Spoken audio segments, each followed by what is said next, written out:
Hello, hello, hello, hello, hello again. Welcome back. It's You Bet Your A winner. Hey, we're glad you're back for the conference round, playoff style. How'd you do last week? Hopefully you did pretty well. We're a show that talks about all kinds of metrics, analytics, all kinds of stuff, trends, anything you need to know to help you make educational plays, whether you're playing DFS, confidence pools, survivor pools, or you're wagering. Let's get right into this for this week. Last week we talked about a lot of the trends, so let's review how those trends performed because some of them did pretty darn good. Take a look here. Teams with more rushing yards went 74% of the time. Last week those teams went 3-0-1. Kind of staying with it. Rematches win 65% of the time in playoffs. Kansas City beat Jacksonville in a rematch. The team wins on the road by 17 plus points, wins 73% of the time in the rematch. Philadelphia did that earlier in the season, 48-22, and then they turn around and crush the Giants. There's another rematch trend there as well. Teams who sweep the season series and are at home were 12-6 in the playoff game. Make it 13-6 for Philly. Actually, it's 14-6 because San Francisco had swept Seattle the week before, or had swept Seattle and then won the rematch the week before. Favorites score first. They go on to win 68% of the time. Last week, those teams went 3-0. Teams leading at halftime win 76% of the time straight up, 74% of the time against spread. Last week, they went 3-1, right at that 75% mark. A couple more because this one was pretty good. Favorites of 8 to 9.5 points in divisional round games. This is in divisional round games only. Favorites were 1-9 against the spread, and last week Kansas City did not cover against Jacksonville in that zone. So that's just one of those bizarre ones where it's now 1-10, just like one of the others we'll talk about later. All right, favorites covering the spread at halftime, not just winning, go on to win and cover 75% of the time. Philadelphia led 28-0 at half, and they were covering at halftime and then won the game. They went on to win the game. In the divisional round, typically we have 3 favorites and 1 dog win. It goes this way almost every year. I mean, last year we had 3 upsets and 3 dogs won, but usually it's 3 favorites, 1 dog, and last week we had 3 favorites and 1 dog, like we always seem to do. And then finally in the divisional round, when the dog leads at half, this one's crazy. It's only in the divisional round. When the dog leads at half, they cover the spread 95% of the time. They're 19-1. Guess what? Cincinnati did it. 20-1. 20-1. I mean, that's just a crazy metric that you have to follow next year. You know, we'll be all over that. Well, let's go check out our conference information for this week. But first, real quick, last week, y'all know what happened in the games. The interesting thing was we went 2-2 favorites and then 0-4 to the over, 4-0 to the under, which is unusual because usually the wild card round has more unders, the divisional round has more overs. But what do we see this year? In a year of unders, the wild card round, we went 5-1 to the over. We averaged 55 points a game, which is a huge number. Huge. And then in the divisional round, we go 0-4 to the over, 4-0 under, and we only average 40 points a game, which is ridiculously low. I mean, that is really low. I didn't go back and look to see if we've gone 0-4 to the under in divisional round in the past. I should have looked that up, but I didn't. Anyways, what are we going to do in the conference round? Here's our games. You know what they are. Frisco at Philly, currently 2.5 point favorite, 46.5. Cincy at KC. And currently KC's getting a point at 47. Is that point because of Mahomes' injury? I believe that is it, although Cincinnati's beaten Kansas City 3 straight. All right, got some good stuff for you this week. Let's get right into it. First question, I think you probably know the answer to this because you've all heard this one already, but here we go. How many games have been won by teams starting a rookie quarterback in the conference playoff round? Is it A, 8, B, 6, C, 4, D, 2, E, 0? Because, of course, you know we have Brock Purdy of San Francisco, rookie, starting a conference championship game. Correct answer is 0. Here's your data. They are 0-6. And this does not bode well for our friend Brock Purdy, who's played really well up to this point. In fact, he's undefeated. But you could say we've had 6 rookies start conference games going all the way back to 1976, I believe that is, with Pat Hayden. Dieter Brock was an old rookie, but he had to play that Chicago Bears defense that was annihilating everybody. And you can see he was 10 for 31 for 66 yards. I mean, here's the thing about this. Look at the numbers. They're just awful. And, you know, Purdy seems pretty good. You hope he'll have a decent game. But, you know, even Roethlisberger, Flacco, Sanchez, all of them threw interceptions. All of them. one of our picks later on at the end of the show, we're going to give you our picks, is going to be take Brock Purdy to throw an interception. Surprise, surprise. All right, let's get on to our next question. Since 2007, we've had 32 conference playoff games. Home favorites have won and covered 13 of these. How many of the 13 also went over the total? Is it A, 12, B, 10, C, 7, D, 4, E, 0? How many times home favorite win, cover, and the game went over? Correct answer, 12. Check this out. 32 conference playoff games. Home favorites have won and covered 13 of them. They're 12-1, 92% of the over. So, like we've talked about before with this metric, if you're going to play, if you're confident, you're going to bet that home favorite, you may as well link it to the over in your parlays because that's what seems to be the trend 92% of the time. All your others, away favorites, home dogs, away dogs added up are 8 and 11. They're down at 42%. That doesn't mean just play the under with them. I mean 42%. It means four times they're hitting the over, 6 times they're hitting the under. So it's not like certainly not like 12-1 for the home favorites. Oh, and remember this one. Away favorites who win the game and cover the spread, 10-0 to the under. 10-0. This is in all playoff games. Away favorites win, cover, 10-0 to the under. And why I bring this up is because Cincinnati's currently a 1-point favorite on the road at Kansas City. They fit this metric. Now think about this. Just a couple weeks ago, we had this. Dallas, away favorite, goes to Tampa Bay, wins, covers, hits 45, goes under 45.5 when a guy misses 4 extra points. That's what I'm saying. There's some weird stuff out there keeping this metric undefeated to the under. Does it happen in this week in the Cincinnati game? I think I'm going against it. We'll talk about this later on. All right, next question. Conference metric question. All kinds of crazy data here. So normally, in the regular season, favorites win. You can see 66% of the time straight up and 48 against spread. In conference playoff games, favorites win, same numbers. Now, let's look at the home teams in the regular season. Home teams win 55% of the time and against spread 48. What is the home team's win percentage straight up in conference playoff games? What is the home team's win percentage straight up in conference playoff games? You see above in the regular season, it's 55%. Is the answer 71, 64, 55, 52, or 49? The correct answer is 71. Take a look at this. Home teams perform extremely well in conference games. Why? You talk about the number 1 seed in the NFC and the number 1 seed in the AFC are the home teams typically in the conference championship game. So it's the best team in each division, each league. So naturally they would perform a little bit better, but you can see it's significantly better. I mean, you're talking about the 2 best teams in each conference battling it out with each other.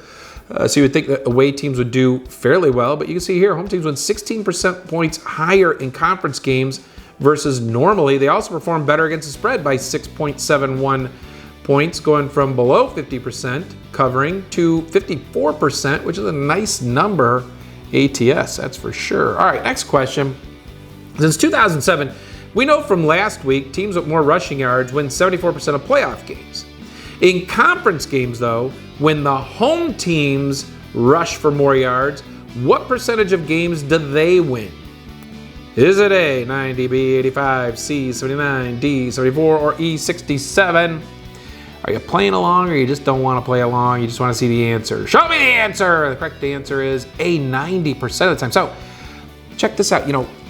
Teams that rush, have more rushing yards in the playoffs, win 74% of the time normally, but in the conference round, home teams win 90% of the time. You can see that they're 17-2. Now the question is it because they're at home or is it because they rush for more yards? Take a look down below. Away teams are only 7-6 in that rushing stat.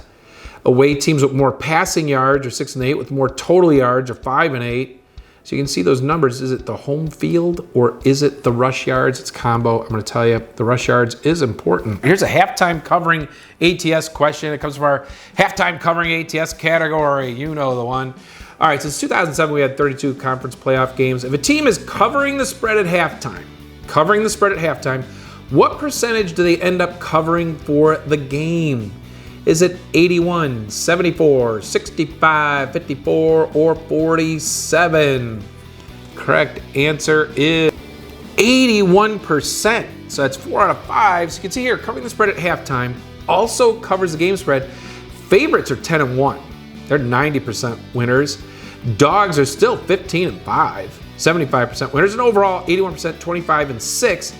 So the point is, if you're playing live betting, right, and you're at halftime, and you know that 80% of the time the team covering at half is probably going to be covering at the end of the game, that should give you a little help in deciding what you want to do with those plays. All right? Hopefully it does. Okay, 2007, we had 32 conference playoff games. The team that has scored first's record to win the game straight up is 19-13. See, that's almost 60% of the games. What is the win percentage against the spread? What is the win percentage against the spread? So if you score first, what's your win percentage against the spread? Is it 61, 57, 51, 47, or 38?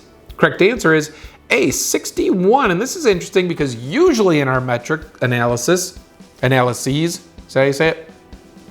We see that the straight up number is typically a higher percentage of wins than the against the spread number. But in this case, as you can see here, the spread number actually is better than the straight up number. You can see when favorites score first, they end up 11-8 against the spread, covering it 58%. Dogs score first, they're 8-4, 2/3 of the time, and then overall 19-12, 61%. Also, now if the team leads at halftime, this isn't covering the spread at halftime. If they lead at halftime, you can see the numbers that they cover the spread for the game, and those improve. You would think so because you're, further down the road in the game. You're halfway through the game. But you can see there, they cover 70% of the time, all groups totaled up. All right, we got another question for you. Conference OU total question. Since 2007, we had 32 conference playoff games. When the two games OU totals add up to less than 100, what percent of the games go over? So currently we have Kansas City at 47, Philly at 46.5. So the total's 93.5 points total. The OU total, 93.5 points. When that's under 100, the question is what percent of those games go over? Is it A, 72, B, 64, C, 56, D, 50, or E, 37%? The correct answer is B, 64%. So take a look at this. Here's some info data for you. When the OU totals add up to less than 100, overs are 16, 9, and 1. So the OU totals are down a notch, gives you a better chance to reach the over, right? 16, 9, and 1 is pretty good. 4 times in these instances, the games both went over. Only once did they both go under. So this weekend, we're at 93.5. It plays up that we should have at least one over, possibly 2, but at least 1, okay? Unlike last weekend, we went 0-4. So, okay? Also, something to note, in the last 16 years, the actual score total of the 2 conference games has gone over 100 points half the time, 8-8. So you take the 2 scores of the games combined, they've gone over 100 half the time. Now, last year, it didn't. We're going to show you that in a second here. So the conference round has had highest score average of all playoff rounds at 49.53 per game. In the last 5 years, it's been 52.90 per game, much higher than the other rounds. And the over is 6-4 in the last 5 years. However, last year, be aware, because we had these trends that were even better last year, we had 2 unders, and you could see there, 51 and 37, they only total up to 88 points total. So just be aware. And this year, obviously, we got Kansas City and Cincinnati back. But you can see last year that OU was 54.5. This year it's down to 47. That's much more appealing to us, isn't it? All right. Here's the current betting trends this week. You can see in the NFC, San Francisco, Philadelphia. Philadelphia's 60% of bettors are on Philadelphia. 57% are on the under there. And then in the Cincinnati game, 68% are on Cincinnati, 77% are on the over. Now, earlier in the week, it was over 75% on Cincinnati, so that's coming down. More people are getting back into Kansas City. I think it's because they're realizing that Mahomes might not be as banged up as we were worried about. Hopefully he can run, because that's the key in that game. Let's take a look at these games and who my picks are going to be. Just so you know, last week I do another video. We went 1-4 in our top picks, and then we went 5-0 in our bonus picks. So, my top picks, be careful. Usually that turns around. But anyways, when you look at the Philadelphia-San Francisco game, both of these teams have been exceptional lately.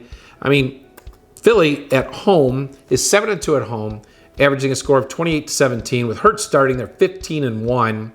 San Francisco's won 12 straight. They're 9-1 against the spread in the last 10. They're beating teams 30-15 in that stretch, just thumping them.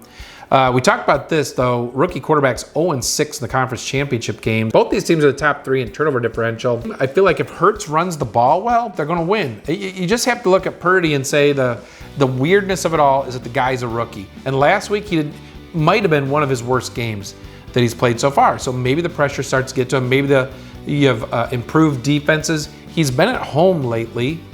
And now he's going on the road to Philadelphia, where they've been really good at home. In the cold, by the way. So you got to like Hurts. I like Philadelphia here, and I think this game goes under. San Francisco likes to grind these playoff games a little more. At the end of the regular season, they were pumping up 34, 38, 41 points. But last week, you saw what happened. It kind of got into a bit of a grind, ended up 19-12. Last year in the conference championship game against the Rams, it was 20-17, another low total. So I don't know, I just get this feeling it's probably going to go under. By the way, in that game, Philadelphia is the best team in the league in the first quarter, covering the first quarter and covering first half, and those are a couple plays I would recommend. Kansas City, Cincinnati, boy, there's just tons of stuff here. I mean, Cincinnati's beat them 3 straight, all 3 games by 3 points. 2 of the games were 27-24. One thing to note here, Kansas City has not had a 100-yard receiver or rusher in any of those games. So Cincinnati's found a way to kind of stifle the Chiefs a bit. By the way, Burrow has outpassed Mahomes in 2 of the 3 games. He's had more passing yards. And overall, Cincinnati's had more passing yardage, because you subtract sack totals, in all 3 of those games. Cincinnati's also 2-0-1 in turnovers in those games. Cincinnati also has had more sacks in 2 of the 3, and Cincinnati's offensive line is the bad offensive line. I mean, last year they gave up the most sacks in football. And then this year they started off a little rough. They got better, improved a bit, but you've got some linemen who are out. So, you would think that Kansas City would own the sack battle, but they haven't so far.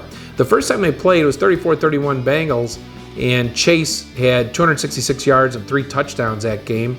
He had 97 earlier this year. Mixon did not play this year. Samaje Perine did, and he had over 100 yards rushing.